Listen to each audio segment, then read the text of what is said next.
Oh, excuse me. Hello, everybody. Davenport here, trying to get this microphone set to where it's not too sensitive as it has been in the past. It's good to be here. 7 o'clock on the dot, September the 15th, 2021. Couple of you today asked about my background, wanted to know more about my dead body business, my paramedics, and my fire hazmat, search and rescue, and a few other things. So, yeah, I thought I would start this one off tonight by just giving you the lowdown, a little bit of the lowdown on my past. When I was 14 years old, just a wee boy, I was hanging around the firehouse, emergency corps, and they got really kind of tired of looking at me after a while, and they put me to work. I was sweeping floors and mopping and cleaning and helping to clean the units and fire trucks and light trucks and all of the other different equipment and everything, supplies, materials, helping to resupply the trucks. 14 years old. And back then, the legalities weren't so crazy like they are now. People suing everybody for everything. So I could pretty much just do whatever I wanted to do.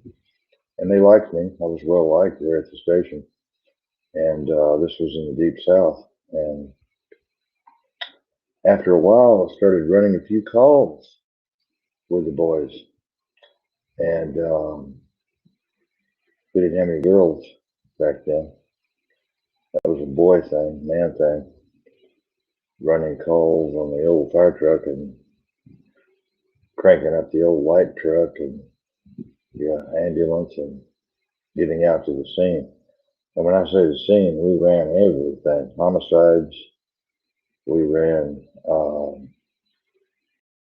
suicides, we ran motor vehicle accidents, stabbings, shootings, hazardous materials, search and rescue. We handled pretty much everything back then. And I really learned a lot at 14 years old. I was really getting a brain full. And 15 years old, I was doing more and more and more and more toward the end of my 15th year. Going on 16, I was driving the truck every now and then. And we're talking emergency runs out there. And doing a lot of other things that I won't even mention here today. But we were situated and located near a funeral home. And this particular funeral home owner just happened to be good friends with my father. And next door to the funeral home just happened to be conveniently located a crematorium where they burned bodies. And just adjacent to that was a mortuary school where they taught embalming. And just so happens, the place that I used to eat a lot at, Italian restaurant, home of the singing waiters, where the waiters were actually opera singers also.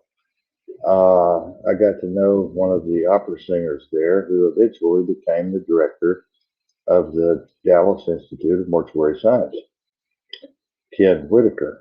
And we became good friends. We've known each other now for 30 years plus. So I got to hang out at the funeral home.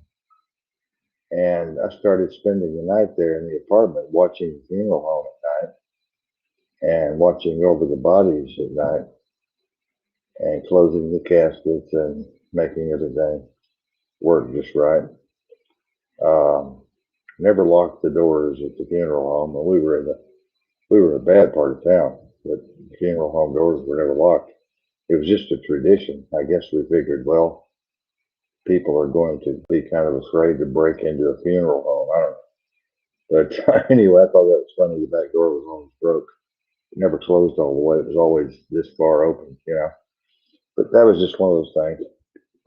But I was embalming bodies at 15, assisting with embalming, assisting with embalming. And I was working with the medical examiner, taking brains out at 15 with a circular saw, a little bitty one.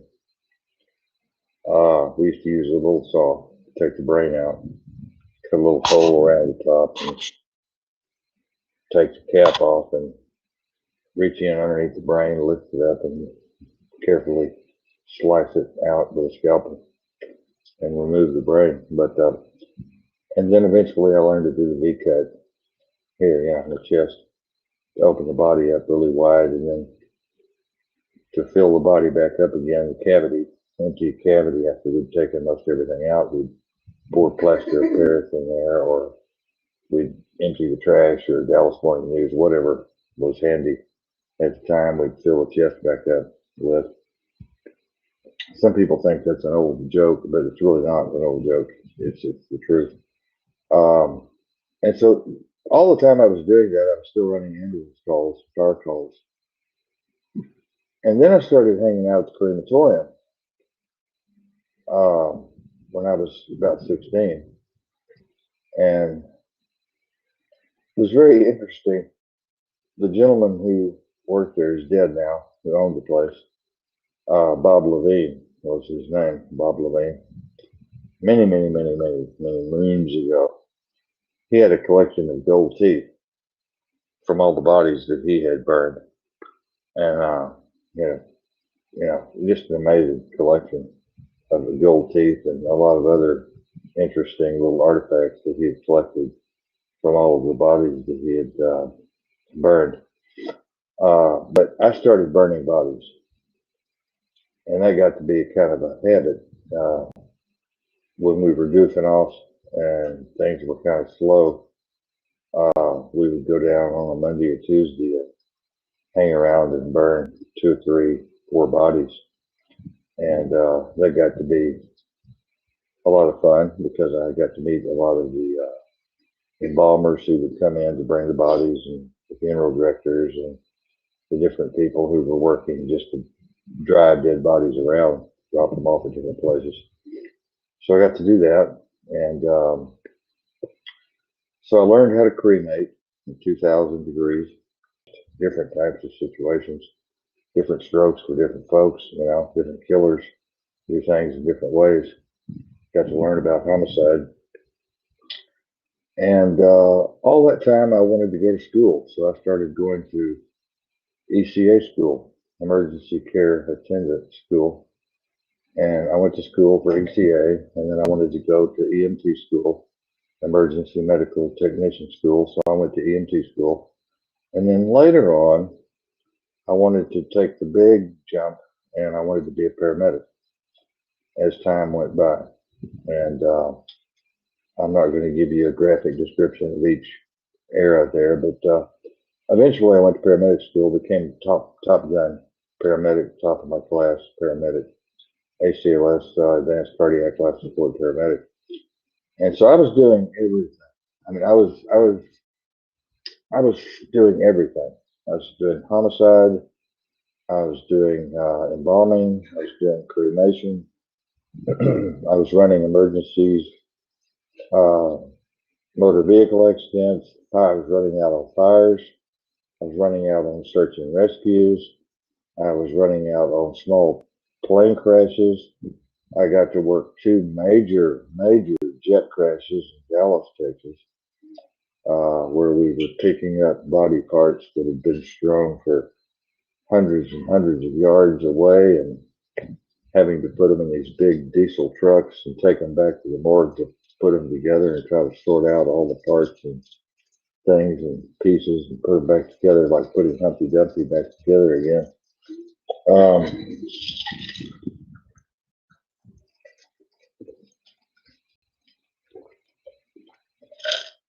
You might ask, well, did you have any time for social life? Well, actually, yeah, I did. I ran with the other EMTs and paramedics and ECAs and their families, and I didn't have any trouble getting dates being in the business that I was in. I didn't have any trouble impressing the girls. And so later on, after all of these things occurred, I was always an advocate for senior citizens.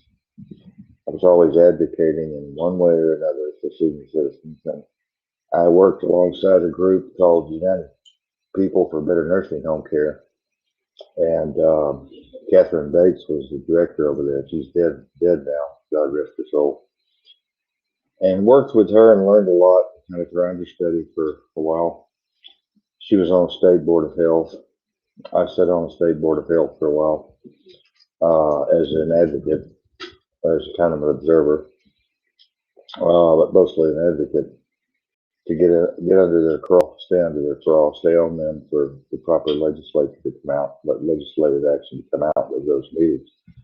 Um, and at one point in time, I was called by ABC News, uh, World News, to meet them at some undisclosed location, I will say, um, and to talk about going undercover, doing some undercover work concerning patients that were being abused and beat up and drugged and sexually violated and having all of these horrible things happen to them. And so I agreed to do that, and I went to school with them for undercover work, learning how to use different types of camera equipment and camera lenses and different hookups and adjacent equipment for undercover work. Uh, and I met a lot of interesting people, including Tom Gerald, Gareth Harvey, Tony Pagano, and Barbara Walters, who was just a complete asshole, really. But anyway, I wasn't impressed with her at all. Got to go to New York once, but I was working in the South, mostly via telephone. They were shipping all of my equipment via UPS or whatever we had back then. Uh, these gigantic suitcases full of undercover equipment and stuff. Really interesting. And I got to choose my own team, which I did. I chose some friends of mine who I thought had it in them to go undercover and do the type of work that we were going to be able to do to locate the abuse that was happening in these nursing homes. We pretended to be visitors, and we pretended to be advocates and people who would come in and do birthday parties and things like that and different holidays. And we would go in and take balloons and presents and gifts and different things. And what we were really doing is we were there to observe and report. And while one part of the team was deflecting,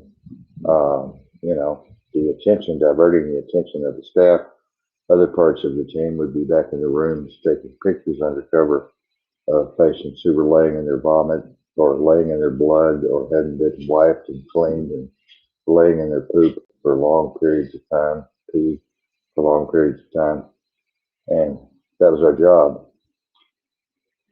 And so during the course of my undercover work, which went on for about 2.5 years, I'll explain that on another video.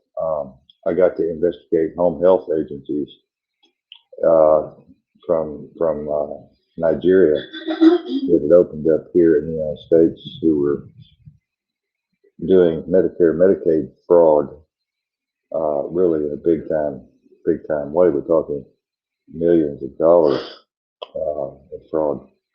And so there you go. That was my growing up. And you can only imagine how colorful that was. I mean, I can't color it up here. I don't have time, here tonight. But very colorful life, very exciting life, very intense kind of life, a 24-hour kind of life where you hardly ever slept.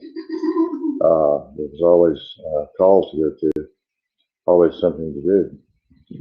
And here I am today, retired, 65 years old, and doing restreams.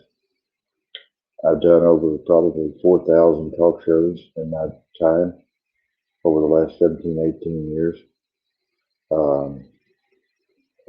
I've enjoyed radio. I've enjoyed radio, and I don't enjoy it anymore because it's funny. I've had more views here on Restream than I ever got on live Blog Talk Radio because Facebook and Blog Talk Radio have this deal together where they're censoring everyone, and I mean censoring everything you say. Everything you say is put through this. I call it a funny filter, funky filter, and all the funk taken out of it. Really, all the truth taken out of it. So there's really no point in doing talk shows anymore concerning the real news that's going on around the world because they'll censor it, they'll bury it, they'll chop it up, they'll edit it out, they'll cut it off, they'll block you or whatever. So we're not getting the real news. It's coming out slowly here and there and everywhere, but you would have to be Superman to be able to take it all in at one time around the world and get the real story before they censor it, before they chop it up, and that's very depressing. I don't believe in any kind of censorship whatsoever. I believe in no censorship whatsoever, and you can't get the word out with censorship. You cannot possibly. As complicated as life already is with language and linguistics and definitions and terminologies and things and culture barriers, language barriers, it's hard enough to communicate without having your work censored or completely blocked. Different parts of your work completely blocked, which takes away from the true meaning of the total story. So, and that's what they want to do. The mainstream, they want to bend you and break you. And they've just about bent me to the point where I'm broken now, so depressed over the censorship. And there's not a damn thing I can do about it by myself. There's a lot of people out there working on it, but not enough of us by any stretch of the imagination. Not enough of us to be able to curtail the censorship that's going on in this country and around the world. Censorship is prolific around the world right now. It's getting worse and worse by the day. And I've been very interested in world events. I've been very interested in education, healthcare, infrastructure, economic development, critical development, housing for vets and homeless, and uh, working with families and children, trying to go in and disrupt family courts and try to get some justice for those who were fighting for their children, grandchildren in these corrupt family courts. Doing what I can on that side, and we still are working those missions, and we still are working other missions, feeding families and children, and housing the homeless when we can. We need more money, obviously, to do that. We need donations. And if you ever want to give us any donations, you can go over to Prayer Science International, and I'm going to have my producer put up and pin the PayPal to the top of that page. PayPal to the top of that page so you all can donate to our missions. We have many missions, and we love them, and we do them well, and we're dedicated and passionate to the cause of human development. We're very passionate to the cause of enlightenment, if you will, and ascended consciousness. Very, very dedicated to the overall effort to bring this country back together again, like Humpty Dumpty. It's been all taken apart and destroyed and strewn all over the place, and we need a lot of people to help put it back together again. And that's just not happening. I've been in this business a long time, and I have not seen any improvements in that area whatsoever, as far as more people doing more things to put Humpty Dumpty back together again. And that's a very sad thing. We have to think about what our children, grandchildren are going to have to go through because of our lack of confidence in ourselves and because of our lack of doing anything about what's happening with the New World Order, the dark state, the deep state, Klaus Schwab and his World Economic Forum, the Trilateral Commission, all of these other entities such as the United Nations they want a one world government, they want a one world currency, they want a one world religion, they want a one world healthcare system, they want a one world economic infrastructure. Um, we're already seeing the shelves emptying up here. There's a supply chain problem around the country. We'll talk about that on another live video, but it's definitely a supply chain problem. Things are missing, even at Brahms. Can you believe that? Brahms is missing things because of the supply chain disruption. But anyway, I wanted to come on and give you all some of my background. And I was also a television producer, director for cable television, for community access television. And I enjoyed doing TV, and I miss television, and I want to do TV again. Now that I remember where I'm at, I'm in a different place now. I can actually do TV. If I wanted to really put the effort in, I could do TV again, and I may just do that. All of you need to go to your local cable access and do some television. If you've got a good idea, if you've got a good talking voice, if you're not camera shy, even if you are, you can be a part of the crew. You don't have to be on camera, but it's all live. It's all live, baby. You're live. It's not recorded. It's all live. That's one thing about cable access, community access television. It's live. When they say 5, 4, 3, 2, 1, go, you're live. And that's what I liked about it, really. I was always kind of trigger happy, and I like that live business. And that's why I like radio, because I was live most of the time. I did very few recordings. It's always live. During my career of 16, 17, 18 years in both radio and television. Um, that's about it for tonight, folks. I'm running out of steam here. Like I said, I'm getting old, 65 years old here. I have had cancer. My thoughts go out to all of you cancer survivors out there. I've got diabetes. My thoughts go out to all of you diabetics out there, especially those who are having complications and troubles. And we'll keep you in our prayers, keep you in our thoughts. All of you who come onto the page there that we can see on Prayer Science International. I want you all to go over there and visit that page. Prayer Science International. We built it from the heart.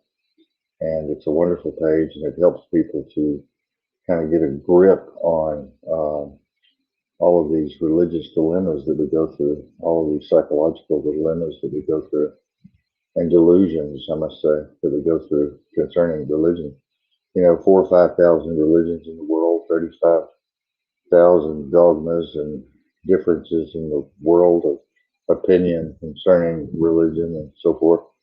I mean, my gosh, it's hard to keep up with what's going on. There's so many religions in the world, and so many dogmas, and so many denominations in the world. It's really, really complex, really confusing to the average person, especially those people who do a lot of research and studies in these types of areas. But I love you guys and girls, and I appreciate Restream. I feel comfortable here, more comfortable than I've felt in a long, long time. I think I'll come on at 7 o'clock every night, or try to at least 5 nights a week, come on at 7 o'clock and do a 30-minute segment for y'all. And I'm trying to keep my voice down. My microphone picks up way too loud. This new microphone is too good. I was complaining about the other one not being good enough. Now this one's like blowing me up here, up into the red all the time. So I'm gonna have to pull it way back out here to keep it from blowing everybody up. Thank you for listening. Thank you for being a part of this whole project and program of my life on radio and here on Restream. Uh, I just appreciate all of you very, very much, and I hope that you stay with me. I'll be doing these Facebook lives once I get back on Facebook. I'm in jail right now for 30 days for some nasty little things I said that were very, very truthful, of course, but the mainstream didn't agree with the narrative, and I got blocked for 30 days on all of my pages. They just went across and just slaughtered me on all my pages. So I'm using some, I'm not even going to tell you who I'm using. They'll come over there and block me. I'm using another page right now, and oh hell, they know who it is, but I'm not going to say it. I'm using another page right now to get the word out and to be able to get through to Restream and get through to these other programs and stuff that I work with. We've got a website being built also, and I think y'all are going to enjoy that if we can get it done. If we get it done, we need to raise about $75,000, and that will help us continue our mission and help us get the website built and help us with our feeding program, our critical outreach programs, and some other projects and special events that we've got coming up. If you can donate, please go over to Prayer Science International. I'm going to have her pin that tonight up at the top, PayPal. I'm going to have her pin that. And y'all, please donate. Please donate. We work so hard and we accomplish so little. I mean, there's so much need out there. There's so much need out there. There's just no way that her and I could put a dent in what's going on, and we work ourselves to death, and there's just never enough time. Never enough time in the day, never enough time in the week, never enough time in the month to be able to do all of the things that need to be done and help all of the people that need to be helped, that are reaching out. So, that being said, thanks for tuning in tonight. I'll see you guys tomorrow at 7 o'clock. I hope you're here. Bring your friends. Tell your friends about it. Share the page. And be sure to share Prayer Science International. And please invite your friends over there at Prayer Science International. It's a non-denominational, whatever that means. That word always kind of gets me, but non-denominational page. It's for everyone. It's for every faith, every walk of life, every religion, every kind of person. Everyone's welcome over there. No one's turned away. And a lot of educational stuff over there. And a lot of things to keep your brain busy.